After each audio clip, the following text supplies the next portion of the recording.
વડોદરાના ચારેય ઝોનમાં અલગ અલગ ફૂડ ઇન્સ્પેક્ટરને સાથે રાખીને એસઓજી વિભાગ દ્વારા ચેકિંગ શરૂ કરવામાં આવ્યું છે.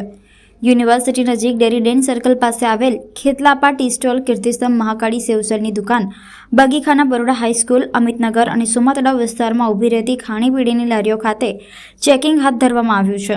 આ ખાદ્ય પદાર્થોમાં વિક્રેતાઓ દ્વારા એમનું વેચાણ વધે તે આશયથી કોઈ નશાકારક દ્રવ્યોનો ઉમેરો કરવામાં આવે છે કે કેમ તે અંગે સ્પેશિયલ ઓપરેશન ગ્રુપ દ્વારા ચેકિંગ હાથ ધરવામાં આવ્યું છે. હાજર ફૂડ ઇન્સ્પેક્ટર દ્વારા ખાદ્ય પદાર્થોના નમૂના લઈ તેને સીલ કરવાની પ્રક્રિયા કરવા સાથે સેમ્પલ કોર્પોરેશનની લેબોરેટરીમાં મોકલી આપવામાં આવ્યા છે. આગામી 10 દિવસમાં આ અંગેનો રિપોર્ટ આવ્યા બાદ જો કોઈ જગ્યાએથી વાંધાજનક તેમજ બિનઉપયોગી અથવા વેચાણ કરાતા ખાદ્ય પદાર્થમાં કોઈ નશાકારક દ્રવ્યનું પ્રમાણ મળે છે તો તેવા વિક્રેતા સામે કાયદેસરની કાર્યવાહી કરવામાં આવશે.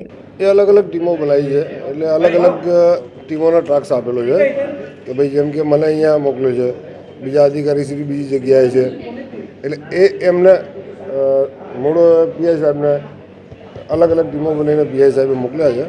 અત્યારે કઈ જગ્યાએ આવ્યો છો? સારી ચેકિંગ કરી અત્યારે સેવ ઉસળ, આ જે બજારમાં સેવ ઉસળનું શું છે કે પબ્લિક અહીંયા બહુ ખાય છે.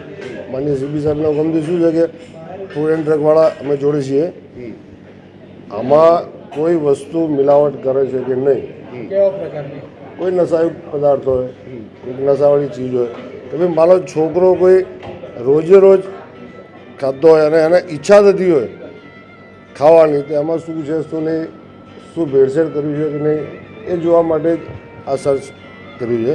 સેમ્પલ લેવામાં આવે છે, આગળની કાર્યવાહી શું કરવામાં આવશે? સેમ્પલ ચેક એ ફૂડ એન્ડ ડ્રગવાળાનું કામ છે, એ સેમ્પલ ચેક કરશે.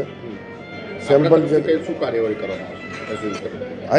એ સેમ્પલ ફૂડ એન્ડ ડ્રગવાળા જે એમને આપશે કે ભાઈ પોઝિટિવ છે, નેગેટિવ છે, એ પ્રમાણે જે બી કાર્યવાહી થશે ફૂડ એન્ડ ડ્રગવાળા કરશે. અમારી અત્યારે એક મિનિટ. કયા કયા વિસ્તારમાં ચેકિંગ હાથ ધરી છે એસઓજી દ્વારા? નવાપુરા છે, હરણી રોડ છે, સયાજીગંજ છે, અલગ અલગ જગ્યાએ. જ્યાં પર્પઝ એટલો જ કે પર્પઝ એટલો જ કે માનો કે જ્યાં ભીડભાડ છે, જે વસ્તુ વધારે ખવાય એમાં પબ્લિક એની સ્ટુડન્ટ જે યુઝ વધારે કરતું હોય કે ભાઈ માને કે સેવ ઉછળ છે, તો એના વાલીઓને એક વિશ્વાસ બે છે કે ભાઈ આમાં કંઈ છે કે નહીં, કોઈ નશાયુક્ત પદાર્થ અંદર છે કે નહીં. કેમ કે કોઈ બી વસ્તુ વારે ઘડીએ યુઝ થતી હોય તેમાં આપણને એવું લાગે કંઈક નશાયુક્ત વધારે મલાયેલું હોય, ના મલાયેલું, એટલે એ વસ્તુ છે કે નહીં એ ચેક કરશે ફૂડ એન્ડ ડ્રગવાળા. એ લોકો મોકલશે, લેબમાં મોકલશે. એ સેમ્પલ પોઝિટિવ આવે તો પછી આપનો પરિચય સર?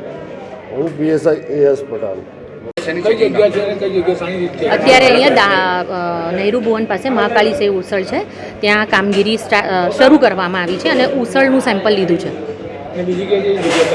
એ મને ખ્યાલ નથી, મારે એસઓજીની ટીમ સાથે કામગીરી કરવાની છે.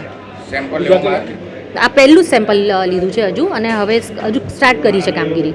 બસ એની અંદર કંઈક એવો દ્રવ્ય એવું કંઈ ઉમેરવામાં આવ્યું નથી નશાયુક્ત હોય કે એ પછી પાનના ગલ્લા છે, બીજી લારીઓ છે, ત્યાં એ પ્રમાણે ચેકિંગ કરવામાં આવશે.